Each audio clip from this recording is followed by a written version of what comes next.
നമസ്കാരം. അമേരിക്കയിലെ Harvard university നിന്ന് ഇക്കണോമിക്സിലൊരു PhD എന്താ മോശം കാര്യമാണോ? പക്ഷേ ഹാർവാർഡിൽ നിന്ന് എക്കണോമിക്സിലുള്ള PhD മഹാപൊട്ടയാണെന്നാണ് ഇലോൺ മസ്ക് പറയുന്നത്. കാരണം ഇലോൺ മസ്കിന് വല്ലാണ്ട് പൊള്ളിത്തുടങ്ങി. പൊള്ളുക എന്ന് മാത്രമല്ല, എരിചട്ടിയിൽ കിടന്ന് എരിയുന്ന അവസ്ഥയിലേക്ക് മാറിയിരിക്കുന്നു. ഇലോൺ മസ്ക് തന്നെയാണിത് കുറിച്ചിരിക്കുന്നത്. ഹാർവാർഡിൽ നിന്നുള്ള ഇക്കണോമിക്സ് PhD മഹാപൊട്ടയാണ്. കാരണം CNN ഡൊണാൾഡ് ട്രംപിൻ്റെ ഉപദേശകനായ പീറ്റർ നൊവേര ഈ താരിഫ് ഏർപ്പെടുത്തിയതിനെ ന്യായീകരിച്ചുകൊണ്ട് ഒരു പരിപാടി അവതരിപ്പിക്കുകയുണ്ടായി. അപ്പോൾ അതിന് പ്രതികരണം എന്നോണമാണ് ഇലോൺ മസ്ക് എക്സിൽ ഇങ്ങനെ കുറിച്ചിരിക്കുന്നത്. മാത്രമല്ല, ഈ ഹാർവാർഡ് എക്കണോമിക്സ് PhD പൊട്ടയാണെന്ന് പറയാൻ ഒന്നും കൂടെ അദ്ദേഹം എടുത്തു പറയുന്നു.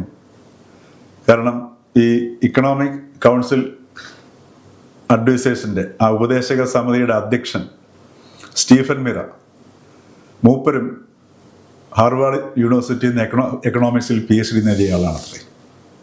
അപ്പോൾ ഇവരെല്ലാവരും കൂടെ ഈ ഹാർവാർഡ് PhDക്കാരാണ് അമേരിക്കയെയും അതേപോലെ ലോകത്തെയും ഇങ്ങനെ ഒരു പ്രത്യേക അവസ്ഥയിലിട്ട് പൊള്ളിക്കുന്നതെന്നാണ് ഇലോൺ മസ്ക് പറയുന്നത്. കാരണം ഇലോൺ മസ്കിനെ പോലെ ഇതിൻ്റെ പൊള്ളലേൽക്കുന്നത് ആരും ഇന്ന് ലോകത്തിലൊരു രാജ്യവുമില്ല, വ്യക്തിയുമില്ല. കാരണം മസ്കിൻ്റെ ടെസ്ലയുടെ വ്യാപാരം മുഴുവൻ, യൂറോപ്പ് മുഴുവൻ ടെസ്ല കാറിനെ കാണുന്നത് ഏതാണ്ട് ഒരു ശത്രുവിനെ കാണുന്ന അവസ്ഥയിലാണ് കാണുന്നത്. ജർമ്മനിയിലൊക്കെ ഈ ടെസ്ലയുടെ കാർ ഷോറൂമുകളൊക്കെ കത്തിക്കുകയും കാറുകൾ കത്തിക്കുകയും ചെയ്യുന്നു. അവിടുത്തെ ഈ ടെസ്ലയുടെ വിൽപ്പന ഏതാണ്ട് 50% താഴെ കുറയുകയും ചെയ്തു. അമേരിക്കയിലും വിവിധ പ്രവിശ്യകളിൽ, ജില്ലകളിൽ ഈ ടെസ്ല കാർ ഷോറൂമുകൾ ആക്രമിക്കുകയും അതേപോലെ ചാർജിങ് സ്റ്റേഷനുകളിൽ തീ വയ്ക്കുക, കാറുകൾ നിരത്തിയിട്ട് തീ വയ്ക്കുക, ഇങ്ങനെയൊക്കെയുള്ള ഒരുപാട് സംഗതികളും ഇലോൺ മസ്കിന് നേരിടേണ്ടി വരുന്നു. മാത്രവുമല്ല, ട്രംപ് കയറി അന്ന് മുതൽ, വിശേഷിച്ചും ഈ താരിഫ് പ്രഖ്യാപനം നടത്തിയ അന്ന് മുതൽ ഇലോൺ മസ്കിൻ്റെ ഓഹരികളെല്ലാം കൂപ്പുകുത്തി വീഴുകയാണ് ചെയ്യുന്നത്. ഏതാനും ദിവസങ്ങൾ കൊണ്ട് തന്നെ ശതകോടികളാണ് ഇലോൺ മസ്കിന് നഷ്ടമായിരിക്കുന്നത്. അപ്പോൾ ഇതിൻ്റെയൊക്കെ പശ്ചാത്തലത്തിലാണ് ഇപ്പോൾ ഇലോൺ മസ്ക് പറഞ്ഞിരിക്കുന്നത് ഈ ഹാർവാർഡ് PhDക്കാർ ചെയ്യുന്ന പണിയാണിതെല്ലാമെന്ന്. ഒരു കാര്യം കൂടി പറയുന്നുണ്ട്. അമേരിക്കയുടെ ഏത് ദുരന്തം എടുത്ത് നോക്കിയാലും അതിൻ്റെ പിന്നിൽ ഒരു ഹാർവാർഡ് PhDക്കാരനെ കാണാമെന്ന്. കാരണം ഹാർവാർഡ് PhDക്കാർക്ക് അഹന്ത വല്ലാണ്ട് വർദ്ധിക്കും അത്രേ. ഹാർവാർഡിൽ നിന്നുള്ള PhD എന്നുള്ള അഹങ്കാരമാണ് അവരെ എപ്പോഴും നയിക്കുന്നത്. അതുകൊണ്ട് യാഥാർത്ഥ്യങ്ങളും വിശകലന ശേഷിയും ഒന്നും കാണാൻ പറ്റാതെ, ഇല്ലാതെ ഉണ്ടാവുന്ന തീരുമാനങ്ങളുടെ പശ്ചാത്തലത്തിലാണ് ഇത്തരത്തിലുള്ള ഈ ഭ്രാന്തൻ തീരുമാനങ്ങൾ വരികയും അത് നടപ്പിലാക്കുകയും ചെയ്യുന്നതെന്നാണ് ഇലോൺ മസ്ക് പറയുന്നത്. എന്തു തന്നെയാണെങ്കിലും ഇലോൺ മസ്ക് കൂടി ഭാഗമായിട്ടാണ് ഈ ഒരു ഭ്രാന്തമായ അന്തരീക്ഷത്തിലേക്ക് അമേരിക്ക എത്തിയത് എന്നുള്ളത് യാഥാർത്ഥ്യമാണ്. ഒരു പക്ഷേങ്കിൽ ഈ ഭ്രാന്തിനും കൂടുതൽ ഇന്ധനം നൽകിയതും ഇലോൺ മസ്ക് തന്നെയാണ്. അപ്പോൾ ആ ഇലോൺ മസ്കിന് തന്നെ ഇപ്പോൾ പൊള്ളുന്നു. മാത്രവുമല്ല, അമേരിക്കയിൽ ജനം മുഴുവൻ തെരുവിലിറങ്ങിയിരിക്കുകയാണ്. ഫെലോൺ എന്നുച്ചരിക്കാതെ ഇലോൺ എന്നുച്ചരിക്കാൻ പറ്റില്ല എന്നുള്ള പ്ലക്കാർഡുകളും പിടിച്ചുകൊണ്ട്. കാരണം ഫെലോൺ എന്ന് പറഞ്ഞാൽ വളരെ അങ്ങേയറ്റം ഗുരുതരമായ ഒരു കൊലപാതകികളെ പോലുള്ള കുറ്റവാളിയെ സൂചിപ്പിക്കുന്ന ഇംഗ്ലീഷ് വാക്കാണ്. അത് ഈ ഇലോണുമായിട്ട് സാമ്യമുള്ളതുകൊണ്ടാണ് അങ്ങനെയുള്ള പ്ലക്കാർഡുകൾ പിടിക്കുന്നു.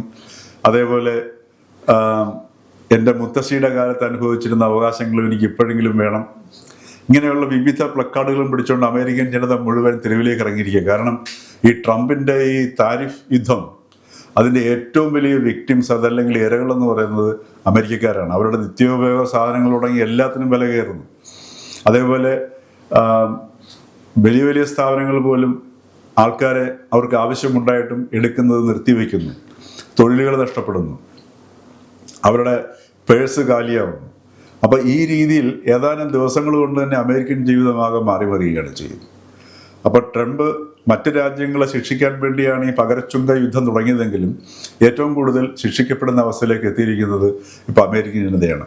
അതുകൊണ്ടാണ് ട്രംപിൻ്റെ ഏറ്റവും വലിയ സുഹൃത്തും ഏറ്റവും വലിയ ബലവും എല്ലാ രീതിയിലും സാമ്പത്തികമായിട്ടും അല്ലെങ്കിൽ സാമൂഹികമായിട്ടും മാധ്യമപരമായിട്ടും ഒക്കെ ഉള്ള ഏറ്റവും വലിയ ശക്തിയാണ് ഇലോൺ മസ്ക് പോലും ഇപ്പോൾ ഈ രീതിയിൽ പറഞ്ഞിരിക്കുന്നത്. യഥാർത്ഥത്തിൽ ട്രംപിലുള്ള വിശ്വാസ്യതയും കൂടി ചോദ്യം ചെയ്യപ്പെടുകയാണ് ചെയ്യുന്നത്. അല്ലെങ്കിൽ ട്രംപിലുള്ള ഒരു അവിശ്വാസത്തിൻ്റെ രേഖപ്പെടുത്തലും കൂടിയാണ് ഇപ്പോൾ മസ്ക് നടത്തിയിരിക്കുന്നത്.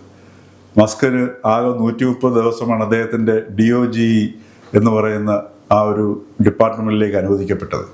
ഇനി ഏതാനും ആഴ്ചകൾ കൂടി മാത്രമേ അത് പൂർത്തീകരിക്കാനുള്ളൂ. അതിനു മുമ്പ് തന്നെ മസ്ക് പണി പൂർത്തിയാക്കി തൻ്റെ ബിസിനസ്സിലേക്ക് മടങ്ങും എന്നാണ് ഇപ്പോൾ കേൾക്കുന്നത്. രണ്ടായാലും ഇനി വരാൻ പോകുന്നത് ദുരന്തം എന്ന രീതിയിൽ നമ്മൾ ഈ ട്രംപിൻ്റെ നടപടിയിൽ കാണാൻ പോകുന്ന ഏറ്റവും കൂടുതൽ അമേരിക്കയിലായിരിക്കും. അത് ഇലോൺ മസ്കിൻ്റെ ഭ്രാന്ത് കൊണ്ടാണോ, അതോ ട്രംപിൻ്റെ ഭ്രാന്ത് കൊണ്ടാണോ, അതോ ഹാർവാർഡ് PhDയുടെ കുഴപ്പം കൊണ്ടാണോ, ഇതൊക്കെ ഇനി വരുന്ന നാളുകളിൽ നമുക്ക് കണ്ടറിയാം.